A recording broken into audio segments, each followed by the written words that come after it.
Aitäh, lugupeetud istungi juhataja, lugupeetud Riigikogu liikmed. Kõnealuse eelnõuga tehakse ettepanek Vabariigi Valitsusele peatada ajutiselt kõigi tuuleparkidega seoses algatatud planeeringute menetlemine edasi lükkava tähtajaga, kuni on kehtestatud infraheli mõõtmise metoodika ja selle helirõhutasemete piirväärtused. Eestis ei ole täna kehtivaid normatiivakte, mis suudaksid adekvaatselt reguleerida tänapäevaste suurte ja võimsate tuulikute mõju. Tervise- ja keskkonnamõjude hindamine põhineb osaliselt eksperthinnangutel, osaliselt laenatud metoodikatel, kuid puudub riiklik ühtne teaduspõhine raamistik. Meie õigusruum ei suuda hetkel sammu pidada tehnoloogia arenguga. Kui näiteks 2002. aastal kehtestati määrus infraheli piirväärtuste kohta, oli suurim maismaatuulik Eestis alla 1 megavatise võimsusega. Tänaseks on tuulikute kavandatud võimsused tõusnud üle 6,5 megavatti ja rohkemgi. Need on teistsugused seadmed, nende labade läbimõõt võib olla kuni 200 meetrit, tipu kõrgus kuni 300 meetrit. Ja nendega kaasnevad impulsilised infrahelilained, mille levik võib ulatuda kümnete kilomeetrite kaugusele. Eestis puuduvad piirväärtused väliskeskkonna infrahelile. Seega ei saa me täna öelda, kus lõpeb lubatud häiring ja kust algab terviserisk. Planeeringu ja ehitusmenetlused siiski kahjuks jätkuvad. Tegelikult tuleks peatada kõik tuuleparkide planeeringute menetlused, kuni on olemas järgmised tingimused. Esiteks, tänapäevane metoodika infraheli mõõtmiseks, mis on kohandatud kaasaegsete tuulikute tehniliste omadustega.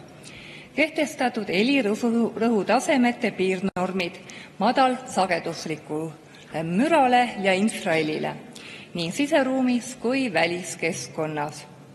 Riiklik mõõtevõimekus, laborid, spetsialistid, kes suudavad seda heli usaldusväärselt mõõta.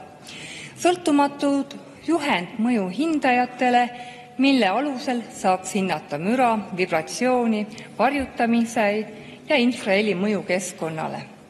Praegust kaost ja tühimikku on riik ka ise tunnistanud. Selle kinnituseks on 2024. aasta juulis välja kuulutatud riigihange number 280536 pealkirjaga tuuleparkide mõju võrdlev analüüs ja juhend mõju hindajatele. Selle hanke eesmärgiks oli koostada juhend, mis siis baseerub võrdleval analüüsil välisriikide, nende seas vähemalt Soome, Taani ja Saksamaa, mere- ja maismaa tuuleparkide rajamise, kasutamise, keskkonnamõju hindamist puudutavatest regulatsioonidest, normidest ja metoodikatest ja juhenditest, praktikatest, keskendudes mõjudele nagu välisõhus leviv müra, madalsageduslik müra ehk infraheli. Ja analüüsi tulemustele tuginedes peaks siis riigihanke võitja välja pakkuma konkreetsed ettepanekud Eesti tuuleparkide senise keskkonnamõju hindamise KMH ja KSH praktika kvaliteedi parandamiseks, välisõhus leviva müra, madalsagedusliku müra, vibratsiooni ja varjutamise efektiivsemaks hindamiseks. Ja lisaks koostada juhend, mille alusel hinnata just madalsagedusliku müra, infraheli ja vibratsiooni mõju. See juhend valmis nüüd märtsikuus, kuid võib öelda, et see juhend on suhteliselt üldine, aga see juhendi tellimine näitab, et ka riik ise kinnitab, et praegune süsteem ei ole piisav. Meil puuduvad vajalikud teadmised ja meetodid, aga samal ajal jätkub üle-eestiline tuuletööstuse arendamine. Eestis ei ole täna ühtegi laborit ega ettevõtet, mis suudaks mõõta infraheli impulsse madalsagedusalal alla 20 hertsi baassagedusel piisava täpsusega. Terviseameti füüsikalabor suudab mõõta üksnes 1/3 oktavribade kaupa alates 20 hertsist, kuid see ei ole piisav, et tuvastada impulsiivset infraheli, mis on tänapäevaste tuulikute tüüpiline kõrvalprodukt. Kui rääkida impulsiivsest infrahelist, sealjuures saame ka rääkida sellest kuuldavast helist, mis tekib olukorras, kus tuulikulaba möödub tornist. Ja see, kuidas seda müra hinnata ja mõõta, on probleemne, kuna ei ole välja suudetud töötada ka metoodikat, kuidas seda modelleerida, ja seda seetõttu ei arvestata ka müra modelleerimisel. See tähendab, et me tegelikult ei tea, milline selline impulsiivne müra mõju on, ja me ei saa ka seda reguleerida. Ja kuidas see kõik mõjutab inimest?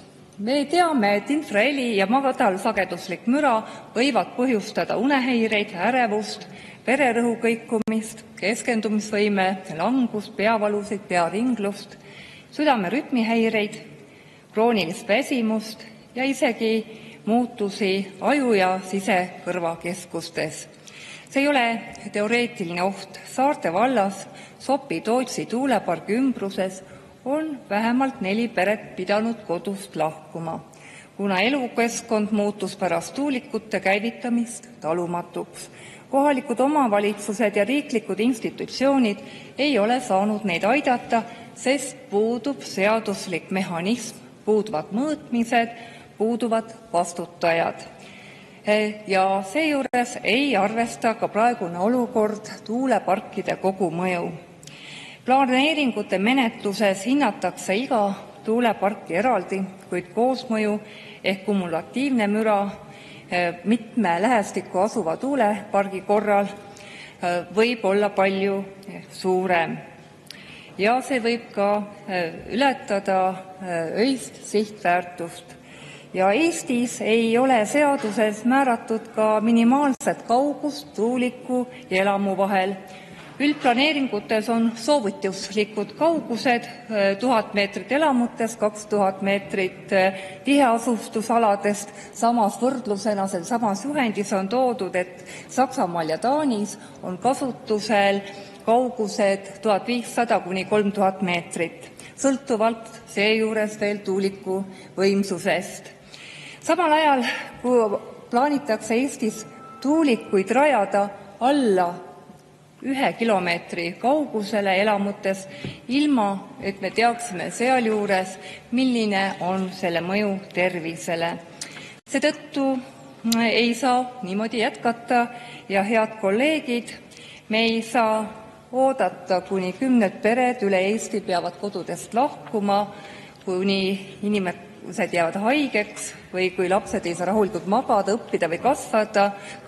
Me ei tohi lubada, et Eesti inimene muutub oma kodus planeerimisvigade pagulaseks, ja tuuletööstuse arendustega ei tohi enne edasi minna, kui on olemas kehtivad infraheli ja madalsagedusmüra piirnormid, on ajakohastatud riiklikult kinnitatud mõõtemetoodika, on loodud võimekus mõõta infraheli õigesti ja erapooletult, on olemas sõltumatu juhend mõju hindajatele, mis tagab kvaliteetse ja ühtse hindamise praktika. Hoidkem oma inimeste tervist. Ma tänan kuulamast ja olen valmis vastama küsimustele. Suur tänu, lugupeetud ettekandja, ja küsimusi teile tõepoolest on. Martin Helme, palun. Aitäh. No ühest küljest tundub täiesti uskumatu, et meil on juba aastaid ehitatud tuulikuid, ilma et meil oleks mingisugused päris normid. Me teame, kuidas ametnikud meile räägivad, et meil on normid ja neid on kasutatud, mõõdetud ja nende normide järgi mõõtmisega ei ole tuvastatud mingeid probleeme, aga siis, kui sa neid norme lähemalt hakkad vaatama, siis tuleb välja, et nad tegelikult ei ole adekvaatsed selle mure mõõtmiseks, mis meil siin praegu laual on, ehk siis madalsagedusheli. Ja peaks ju olema iseenesest mõistetav, et kui 10 inimesed Eestis ja ka mujal maailmas, kus neid tuulikud on kaua olnud, kurdavad, et see mõjutab nende tervist, et siis seda peaks uurima ja seda peaks kontrollima ja siin peaks nagu riik olema ikkagi selle nii-öelda nõrgema poolel. Aga mul küsimus, et mida siis inimene tegema peab? Tuulikuid muudkui meil planeeritakse, ehitatakse, tahetakse teha, et kelle poole siis inimene pöörduma peab? Aitäh! Ja praegust on see planeeringute vastutus ja kohustus pandud omavalitsuste õlgadele ja ega siis omavalitsus ei saa ka ju appi tulla, kui ei ole regulatsioone, ei saa ka nõuda, ei saa ka arendajalt nõuda, et tehke nii, kuna normid seda näevad ette. Et väga huvitav materjal iseenesest oli see riigihanke tulemusel valminud tuuleparkide keskkonnamõju hindamise juhend ja seda juhendit uurides tekkis üks huvitav vastuolu, et ühest küljest justkui tunnistatakse, et on infraheli mõju ja teisest küljest öeldakse, et aga ega me ei ole tuvastanud, et see nüüd kindlasti tervisele mõjub. Samamoodi on siin juhendis öeldud, et see vilkuv vari, mis inimese silmade eest hakkaks käima, kui tuuliku labad pöörlevad päikese ja vaatleja vahel, et see välgutus, see varjutus, et see ka ei pidavat kuidagi füüsiliselt mõjuma, aga kujutage ise endale ette olukorda, kui te olete ruumis, kus valgus pidevalt väriseb, vilgub ja inimene on tegelikult jäetudki antud olukorras üksinda. Ja kui me vaatame, mis toimubki omavalitsustes, inimesed ei oska muud teha, kui koguda allkirju, pöörduda palvekirjadega nii omavalitsustesse, teevad ka vaikselt kogukonnad meeleavaldusi, aga ainus soovitus nähtavasti, nii kaua kui need seadused, nagu need on praegust kehtivad, on inimestel osaleda KOV-i valimistel, sest kuna need planeeringud sõltuvad volikogus hääletamisest, siis kui volikogus neid tuuleparkide planeeringuid ei kehtestata, siis neid tuuleparki seal kui ei tule. Aga seal, kus need tuulepargid on juba rajatud, siis on arstid soovitanud lihtsalt ära kolida sealt. Et muud lahendust antud õigusruumis ei ole. Aitäh! Aitäh! Anti Poolamets, palun! Aitäh, juhataja! No Eestis on palju tehnoloogiafriike, et ükskõik mida siia tuuakse, olgu see mingi vesiniku jutt või muu, kohe hõiskamisega kaasa, kuigi vesinik on üks kõige ebaefektiivsemaks osutunud energia arenduse liik, aga räägitakse palju. Aga sama on ka tuulikutega. Nimelt, kui tehnoloogia hüppeliselt muutub, tegelikult need tuulikud, mida me praegu veel oleme näinud, need mõjuvad kääbustena nende Tallinna teletornide kõrval. Et kas võiksid kirjeldada, kuidas see nii-öelda hiigeltuugenite tulek on tulnud? See on tegelikult väga äkki tulnud. Taanis ei ole sugugi nii kõrged need tuugenid, mida siis kõrgesti kiidetakse.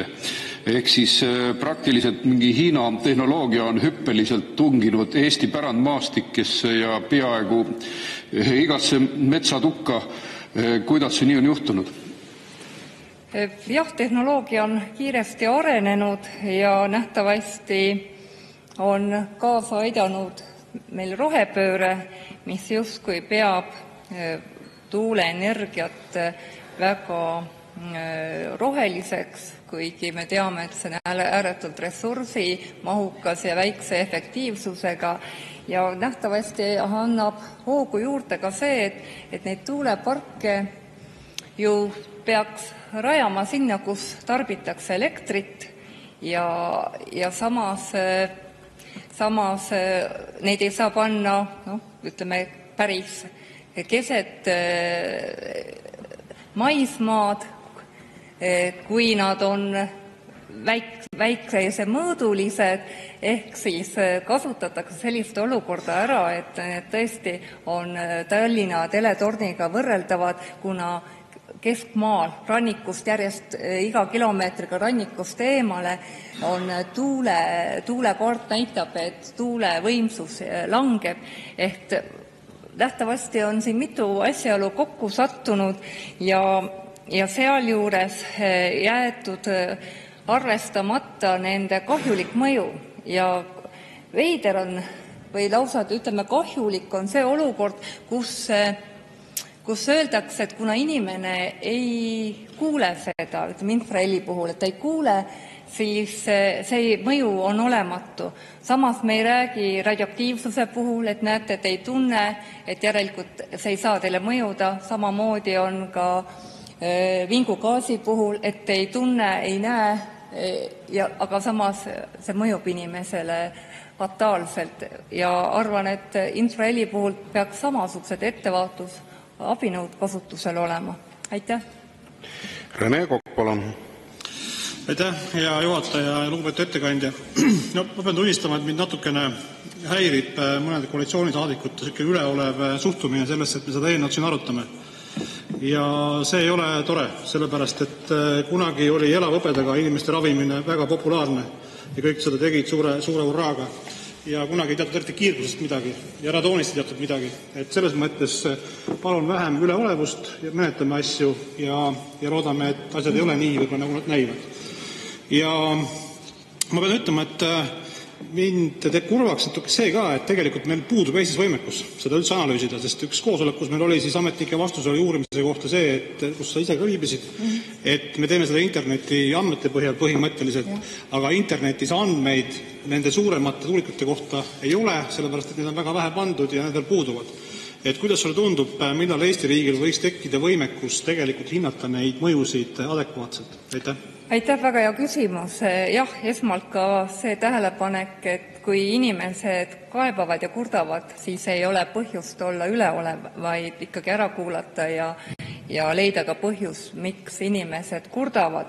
Aga see on küll tõesti märkimisväärne, et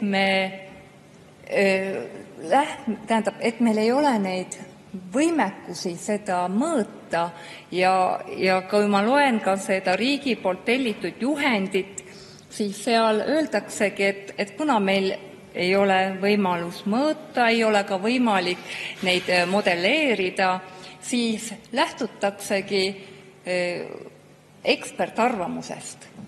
Kas me kujutame ette, et liikluspolitsei on ka ekspert, et ületate kiirust või ei ületa kiirust, aga mingi ekspert mõõdab seda silmaga ja määrab siis selle järgi trahvi või ei määra siis trahvi, kui ekspert arvab teistmoodi. Et ühest küljest me areneme, tõesti, tehnoloogia areneb, me tunneme rõõmu oma tehnoloogilistest saavutustest, aga teisest küljest me oleme nagu keskajast, et kasutame siis, ma ei tea, kas selgeltnägijaid või kuidas neid eksperte nimetama peame, kes siis hindavad, et kas see siis kellelegi see müra mõjub tervist kahjustavalt või mitte. Aitäh! Lauri Laats, palun! Ja aitäh, lugupeetud Riigikogu esimees, hea ettekandja. No energeetikas on minu arust meil väga palju nagu viltu läinud ja kui vaadata nagu, mis on nagu oluline energeetikas ja elektri tootmis on see, et eelkõige, et meil oleks elekter alati olemas. Ja minu arust me oleme praegu kõik vähemalt see valitsus, mis praegu toimetab, et kõik selleks teinud, et seda energeetilist julgeolekut nii-öelda hõrendada ja on võetud nii-öelda alternatiivid käiku ja sinna on soovitud ka päris palju raha, just nimelt maksumaksja raha ka suunata, on see siis tuulikud, päiksepargid ja loomulikult kogu see doteerimine, kaasa arvatud meretuuleparkide doteerimine. Teisest küljest, kui me räägime tegelikkusest energiajulgeolekust, siis peaks ju rohkem panema rõhku põlevkivi siis tootmisele ja siis selle kasutusele. Ja praegu on selline olukord, et meil on tegelikult tuulikud versus põlevkivi praegu situatsioonis, et mis on teie arvamus, et kas peaksime ikkagi põlevkivi rohkem panustama? Aitäh! Igal juhul me peaksime panustama juhitavatesse energiatootmisviisidesse. Praegust on meil kõige käepärasem põlevkivi, sest ega tuulikutesse panustamine ei too meile energiat juurde, kui meil tuult ei puhu. Tuuleenergia on juhuslik ja seetõttu vajame me justkui kahte süsteemi. Ühte, mis siis töötab siis, kui tuul puhub, ja teine energia tootmine toimib siis, kui tuul ei puhu, ja see teebki selle elektri nii kalliks. Ja me oleme rasked ajad üle elanud oma põlevkivienergiaga, see on olnud meie majanduse käivitajaks, see on toonud Eesti väga heasse seisu, kui me mõtleme 90-ndatele, ja tõesti, ma ei tea ühtegi sellist loogilist argumenti, miks me panustame tuuleenergiasse, samas me näeme, millised tagajärjed seal on, võtame kas või Enefit Greeni näite, et asi ei toimi ilma toetuseta ja see on tõesti maksumaksjale väga suur kulu ja raske on sellisele kulule leida nagu mõistuslikke argumente, et miks seda tehakse, et kas see mingi rahapesuskeem või see on ka rumalus, sest kui ikkagi on väga pikalt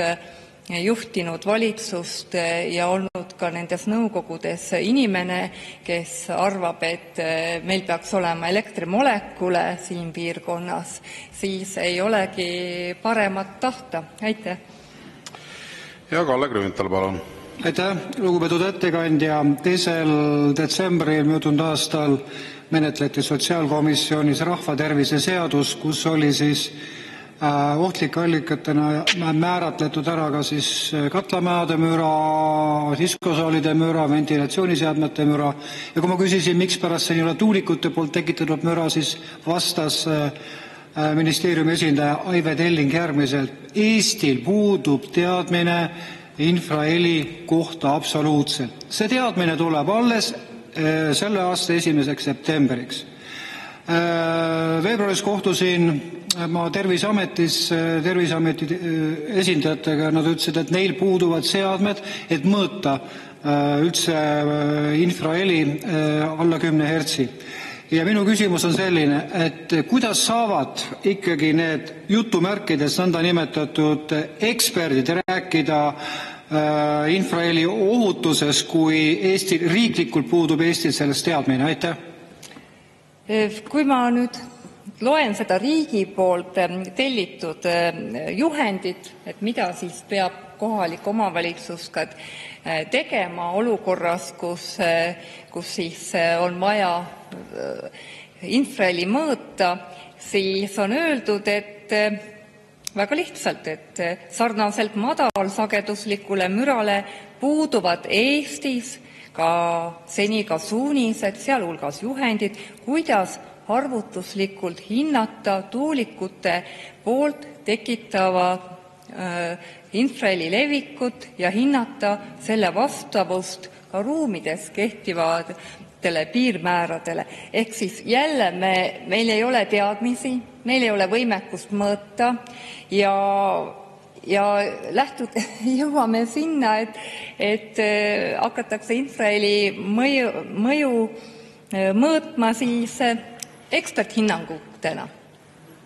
Jah, eksperthinnangutena ja ekspert siis toetub varasematele kogemustele, kirjandusele, samas me teame, et need tuulikud on ju kaasaegsed, uuema aja leiutised, et siin oleme tõesti sellises kummalises olukorras, kus tehnoloogia ühelt poolt areneb, aga teiselt poolt ei tule nagu teadus kaasa.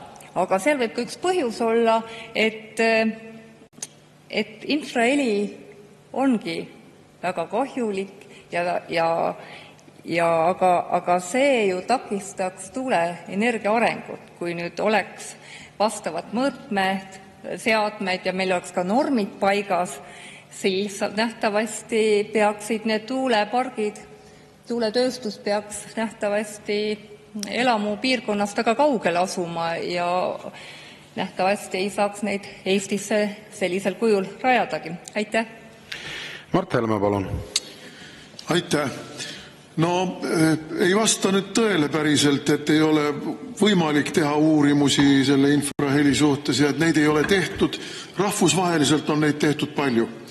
Ja rahvusvaheliselt on ka olemas sellised väga tõsised pretsedendid, nagu näiteks Kuubas, kus Ameerika saatkonna töötajate vastu kasutati infraheli ja neid inimesi aeti hulluks ja neid inimesi oli sunnitud Ameerika riik Kuubalt tagasi kutsuma tervislikel põhjustel. Aga minu küsimus on konkreetselt, kuidas üldse on võimalik Eestis usaldada neid niinimetatud teadlasi, nagu keegi Jüri Lavrentjev, kes aastapäevad tagasi räägib, kuidas see on väga tõsine oht inimese tervisele ja siis, kui ta ilmselt saab hoopis teistsuguse poliitilise tellimuse, ütleb, et ei, ohtu ei ole. Ei saagi usaldada, aitäh küsimuse eest, et ei saagi usaldada seda enam, et need uuringud, kas või nende müratasemete uuringud, need on ju kõik arendajate poolt tellitavad. Et toon kas või oma vallast näite, kuidas arendaja maksis kinni avaliku arvamuse uuringu, mille järgi siis kõik Vinni valla elanikud väga soovivad ja unistavad tuuleparkidest. Hakates kohalikega rääkima, siis keegi pole kuulnud, ei ole näinud, ei ole seda uuringu küsimusigi pole avalikkusele kättesaadavaks tehtud, et need on väga kallutatud ja manipuleeritud uuringud ja neid uuringuid tõesti, mida siis mujal maailmas on tehtud, siin on ka üks värske uuring, mis on toodud Hollandist, mis puudutab just ka inimeste tervisekaebusi ja need on palju väiksemate tuulikute mõjupiirkonnas olevate inimeste poolt tehtud, et meile ju kogu aeg räägitakse, et näete, mujal maailmas ju tehakse neid tuulikuid ja keegi ei kurda, samas neid ei avalikustata ja paljud arstid ongi vabatahtlikult hakanud neid sümptome kirja panema ja selle asemel võiks ju riik sellega tegeleda, et suhtuda inimeste tervisesse vastutustundlikult, sest kui inimene jääb haigeks, on ju meie kõigi vastutus, aga nähtavasti siin on jälle see huvide konflikt, niikaua kui neid uuringuid teevad arendajad, me ei saagi tõeseid tulemusi. Aitäh! Ja Peeter Ernits, palun! Hea juhataja ja ettekandja, et siin on palju neid viiteid, aga ma küsin ühte nii-öelda, et sa viitad siin Zhang ja Qing ja Xie uuringule rottidel selle hüpokampuse mõjutamisel, et mis seal täpsemalt on? Seal on minu teada, seal on ruumitaju kaob ära ja ei suuda enam pidurdada ja ei suuda lühiajalist viia inimeste puhul on see 5 aastaseid, mis mälestused on enam taastada. Oskad sa öelda, mida see mõjutab ja siis võiks nagu nende tuulikute ümber elavatel inimestel mõjutada? Aitäh hea küsimuse eest.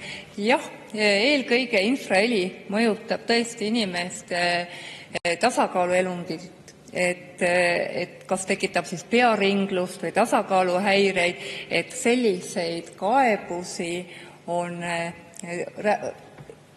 sellistest kaebustest on ka praegu Saarde tuulepargi lähedal elavad inimesed rääkinud ja lisaks ka keskendumisvõime, et kõik see, mis igapäevast tegemist ja inimestel häirib, ka unetus sinna juurde, et infraheli kahjuliku mõjuna on just need põhjused välja toodud ja on ka tuuleparkide infraheli eitajad on tihti öelnud, et see mõju on psühholoogiline, et inimene ei taha seda tuulikut, siis ta kujutab ette, ehk tekib see nii-öelda notseebo-efekt. Aga kui vaadata, kuidas loomad käituvad tuulikute mõjualal, siis nemad ju ei ole teadlikud sellest tuulikust, ka nendel on häired, nad lähevad ära, nad ei taha seal läheduses elada, ehk siis ei saa rääkida tuuliku infraheli puhul notseeboefektis, vaid ikkagi sellest, et ta reaalselt mõjutab inimese ja või elusolendi füüsist. Aitäh! Aitäh, hea kolleeg Martin Helme, et selle menetlusliigi juures võib iga Riigikogu liige esitada kummalegi ettekandjale ühe suulise küsimuse, et ma ei saa kahjuks teie küsimust võtta, küll aga saan võtta teie kõrvalt kolleeg Varro Vooglaiu küsimuse, palun. Jaa, suur tänu. No, mis puutub sellesse eelnõusse, siis minul on väga raske aru saada, miks ükski mõistlik inimene peaks sellele vastu olema, et enne kui me hakkame andma lubasid selliste hiiglaslike infrastruktuuri rajatiste rajamiseks, peaks veenduma selles, et neist ei lähtu inimeste tervisele tõsist ohtu. Et ma tõesti ei suuda ette kujutada ühtegi mõistlikku põhjust selleks. Aga ma mõtlesin, ma küsin teie käest seonduval teemal, et ma ise eile seda Impulsi saadet järele vaadates ja mõtleme selle peale, et tegelikult kogu see jutt sellest, kuidas me kaasame või seletame või informeerime või kommunikeerime kõiki neid tuuleparkide rajamiseks seonduvaid küsimusi on täiesti mõttetu, kui ei ole paigas üht väga lihtsat mehhanismi. Nimelt seda, et kui keegi tahab kuskile selliseid suuri parke püsti panna, siis see, kes seda teeb, võtab endale ka kohustuse nendelt inimestelt, kes jäävad selle mõjusfääri, nende kinnisvara välja osta selle väärtusega, mis neil siis oli enne nende parkide rajamist. Kuidas te sellisesse ettepanekusse suhtute? Aitäh! Aitäh! Hea küsimus. Väga hea ettepanek, sest ma arvan, et kui inimestele tasutakse või kompenseeritakse õiglaselt need häiringud, siis oleks ka tuuleparkide areng nähtavasti palju kiiremas tempos kui praegu, aga millegipärast püütakse inimesi ära kasutada. Neid hetkel ju manipuleeritakse, alavääristatakse nende muresid, öeldakse, et te kujutate ette, tuulik on ikkagi roheline, tuuliku energia on meile kõigile väga vajalik ja see, et juhtida tähelepanu, et kinnisvara hind tõepoolest tuulikute lähedal langeb, siis öeldakse, et aga tooge tõendeid. Et tihtipeale on isegi raske tõendid tuua, sest tuuliku mõjusfääris olevaid elamuid ei olegi võimalik müüa, sest keegi ei taha seal lähedal elada, kaasa arvatud ka, ütleme, et mujal on tehtud ju kohtulahendid, kus ka mobiilmasti lähedus võib juba kinnisvara hinda langetada, aga nüüd võrrelda mobiilmasti ja 300 meetrist tuulikut, siis on ju näha neid proportsioone, seda enam, et mobiilmast on ju paigal. Tuulik aga tekitab värelust, tekitab vibratsioone ja arvatavasti on see hea lahendus, et võiks seda teha, aga praegust ei ole ju kordagi tulnud kõne alla see, et arendaja hakkaks neid elumajasid ostma. Aitäh! Ja Hanah Lahe, palun. Aitäh, austatud istungi juhataja, hea ettekandja. No, see on teada, et igal energeetikaliigil on oma mõju keskkonnale ja sealt läbi ka siis inimeste tervisele.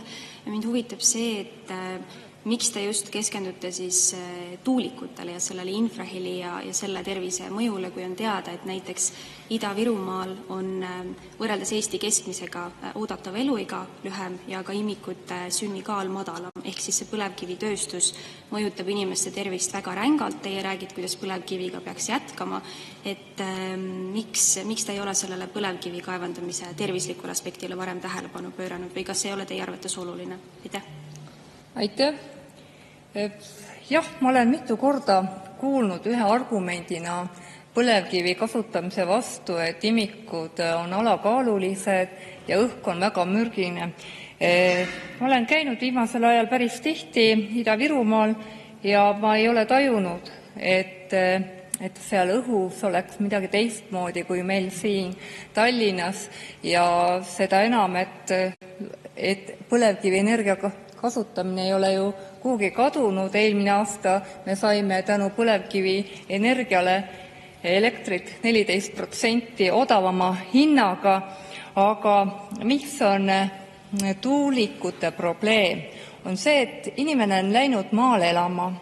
Ta on arvestanud sellega, et tal seal juures on vaikne, privaatne, rahulik ja korraga tuleb välja, et temast heal juhul 2 kilomeetrit, võib-olla 1 kilomeetri kaugusele ehitatakse tööstus, mis undab, vibreerib, tekitab varjutust, ja seda enam, et kui nüüd võrrelda põlevkivi ja tuuleenergia kasutegurit, siis see erinevus on ju mitmekordne. Ja kui me nüüd mõtleme selle efektiivsuse peale, et tuuliku efektiivsus on heal juhul 20%.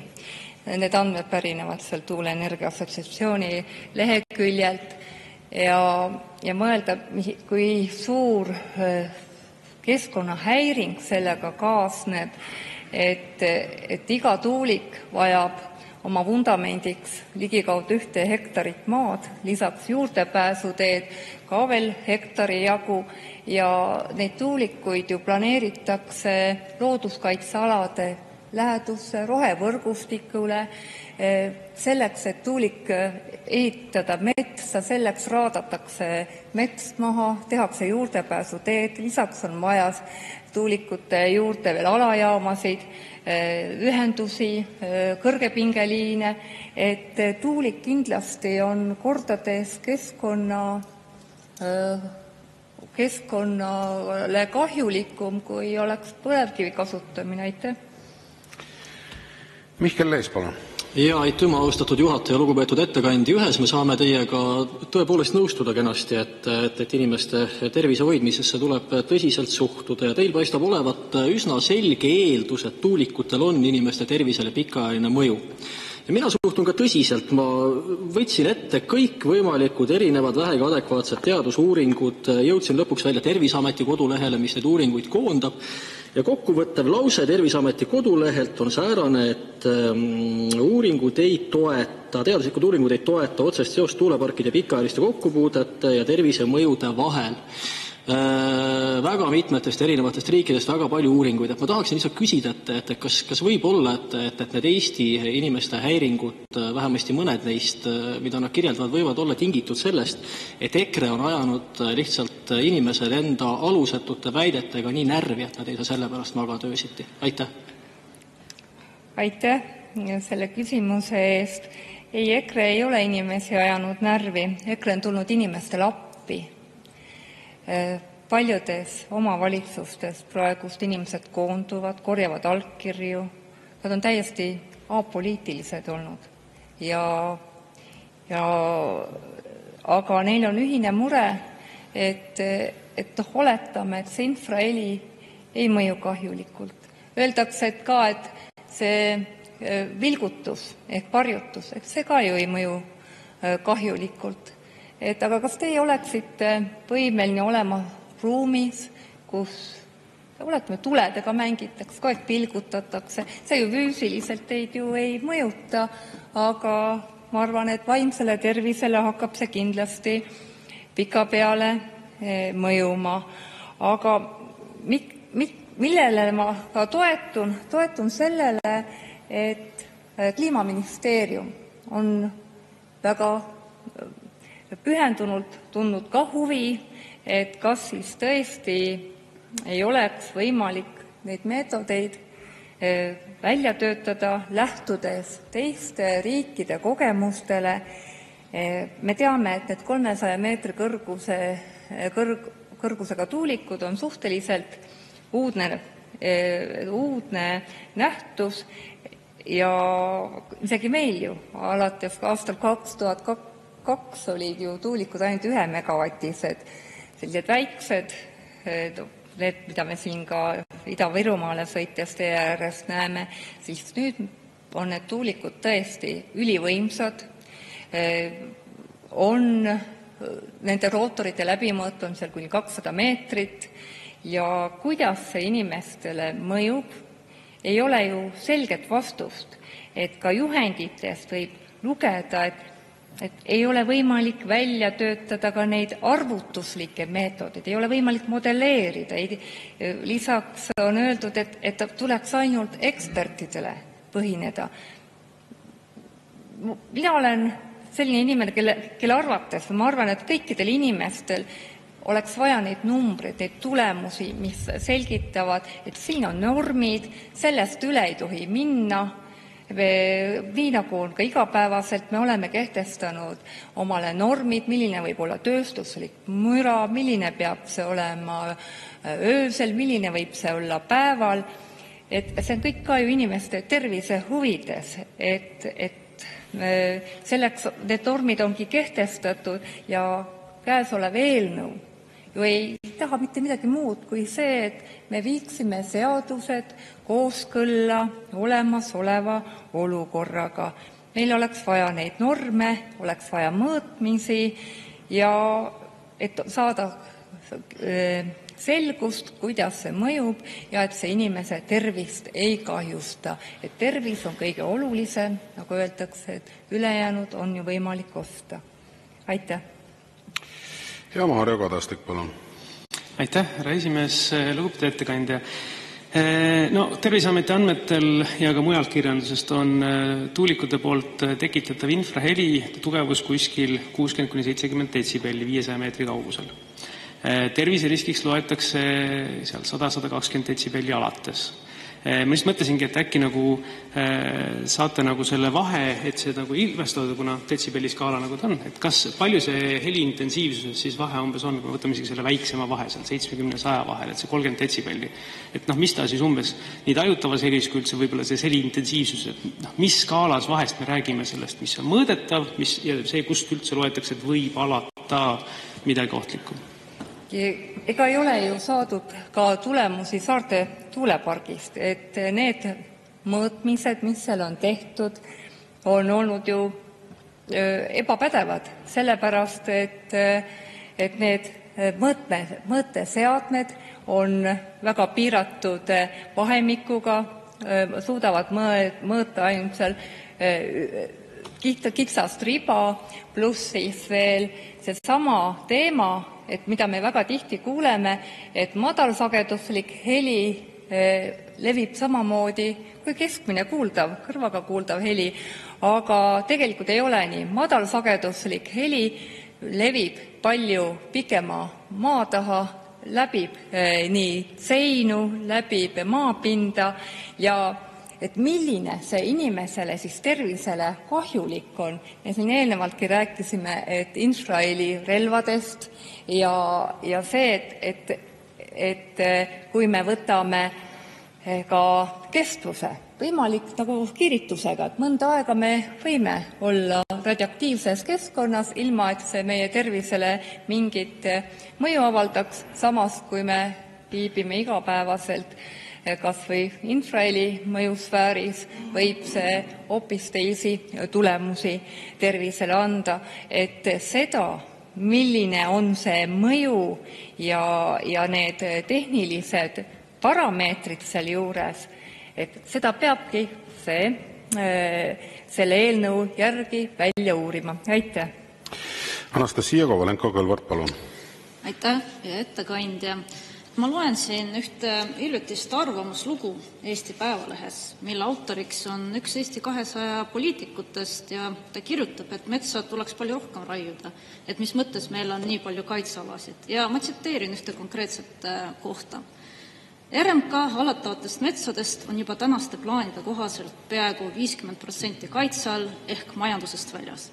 Isegi tuulikutele on raske kohta leida, peab minema merele, mis on ühiskonnale kordades kallis. Aga kui ma seda loen, et ma ei tea, kas te nõustute minuga, aga jääb mulje, et arvestades ka seda, mida peaminister hiljuti ütles, et majanduse jaoks soovitakse aina rohkem loodusressursse kasutada, ja võib-olla see ongi selline uue vana valitsuse plaan, et hakkame rohkem metsa raiuma, paneme nende asemele hoopis tuulikuid ja muidugi see on ju ka kõik kasulik ühte kindlatele ettevõtjatele ja ka nendele, kes on ühes kindlas valitsuse erakonnas. Kas te jagate minuga minu arvamust? Aitäh! Tõesti, kõik need tuulikuarendused, sealjuures ka meretuuleparkide arendused, tunduvad justkui teenivad mingite poliitikute erahuve. Ja on ka olnud juhtumeid, kus see roheenergia ja ütleme, tekstiilitöötlemine on jõudnud siis Eesti 200 poliitikute mõjusfääri. Aga olukord on tõsine tõesti nende metsade üleraiega, sealhulgas ka raadamisega, sest tuulikute all olevaid raadatud metsa tuleb ju Euroopa Liidu direktiivide järgi asendada kuskile. Sa pead leidma need asendusmaad ja minu teada on ka nüüd uus seadus tulemas, kus vähem väärtuslikku põllumaale võib siis hakata metsa istutama, mis kõik on ebamõistlik ja jälle ei ole võimalik kuidagi loogiliselt neid tegevusi argumenteerida. Et ka tekib jälle seesama küsimus, et kas seal taga on ahnus, rumalus, erahuvid või rahapesu. Aitäh! Ja Irja Lutsar, palun. Ja aitäh juhataja ja aitäh ettekandja. Tuulikud ei ole ju mitte midagi uut, et kui hakata siit Eestist nagu Lääne-Euroopa poolest sõitma, siis seal tee ääred on tuulikuid täis. Ma tõesti möönan, et need ei pruugi olla kõik need nii kõrged, nagu Eestisse planeeritakse, aga ma ei usu, et Eesti on ainuke maa, kes nii kõrgeid tuulikuid planeerib. Kas teie olete kohanud, te olete seda kirjandust lugenud, et kas te olete kohanud ka niisugusi päriselu andmeid Lääne-Euroopast, kus siis on juba pikaajaliselt selle tuulikupiirkonnas inimesed elanud, nende tervist jälgitud, sealhulgas ka psühholoogilist või psühhosomaatilist tervist. Et kas teil olete niisugusi uuringuid või saate mõnda uuringut ka siin refereerida? Aitäh! Jah, on olemas. Soovitan teil vaadata ka sellist lehekülge nagu vabadused.ee, on just värskelt, seal ka härra Neivelt võtab regulaarselt sõna ja siin on ka toodud, et millised mõjud on olnud ka meretuuleparkidel ja kuidas see mõjutab ka ümbritsevat loodust, mitte ainult ka inimesi.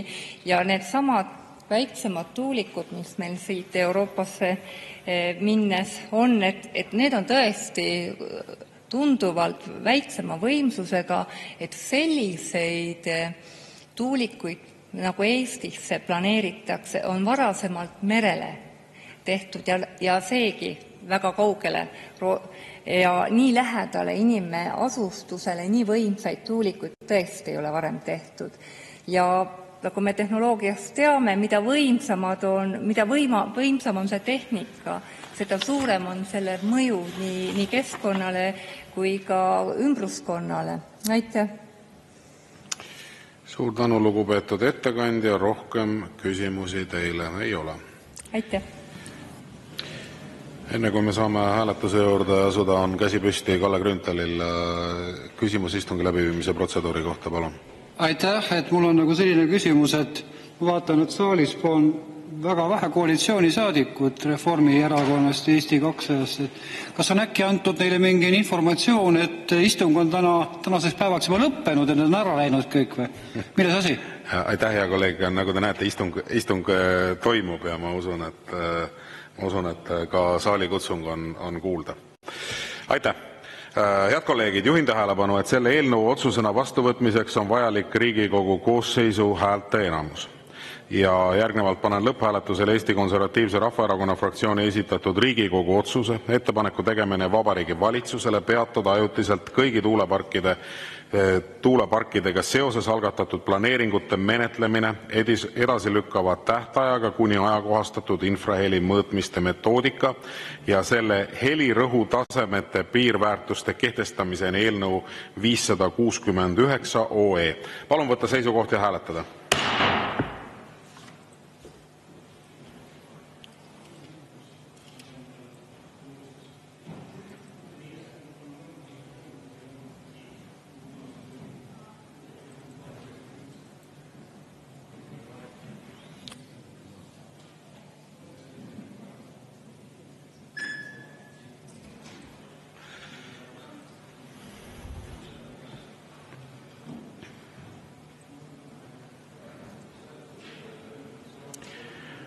Poolt hääletas 11 Riigikogu liiget, vastu 3, erapooletuid ei ole. Eelnõu 569 OE on tagasi lükatud.